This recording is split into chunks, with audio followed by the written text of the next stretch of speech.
साहेबांनी मला इथं आमंत्रित केलेलं आहे.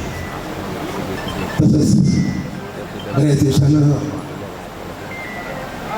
एक वडकुते साहेबांना राज्यसभेवर खासदारकीची निवड केल्यामुळं सर्व महाराष्ट्रभर गावातून आपण किती बोलावं आणि काय बोलावं हेही महत्त्वाचं असतं. बोलायचं भरपूर असतंय, बोलावं असं वाटतंय. तर कोणी उपोषणाच्या मार्गातून आमच्या हजारे साहेब असतील, आमच्या लातूरला 36 दिवस उपोषण केलेले, ते स्वतः इथं हजर आहेत आणि त्यांनी उपोषणाच्या माध्यमातून करत असतील. टकले साहेब साहित्य ही आमची एकच आहे, आम्हाला एस टीमध्ये समाविष्ट आहोत, आम्हाला बजावणी करा.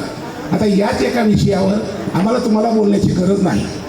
पण साहेब एक परावतंत्रमध्येच राहतो, स्वातंत्र्यामध्ये आम्ही नाही. कुणाला स्वातंत्र्य मिळालंय असतात आणि अख्खा 2 नंबरचा समाज बोलून घ्यायचं तुम्ही आम्ही, आणि आमच्याच व्यासपीठावर आम्हीच आमचं कौतुक करून घ्यायचं.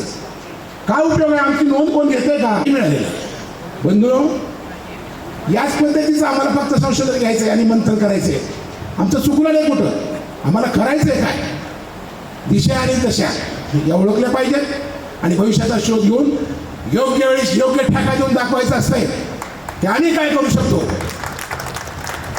आणि याच्यापेक्षा जास्त बोलावं असं वाटत नाही, कारण विद्वान लोक इथे बसलेले, आम्हाला त्यांचं ऐकायचं आहे.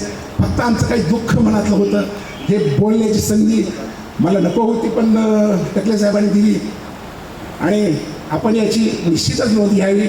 आणि त्या दृष्टीनं सेंट्रल गव्हर्नमेंटमध्ये सुद्धा आता आपण थोडा आवाज उचलावा. महाराष्ट्रात आता सध्या साहेबांच्या नेतृत्वाखाली पिटून उठलेला आहे, तर वरीसुद्धा तुम्ही आता योग्य संधी मिळालेली आहे आणि योग्य पद्धतीनं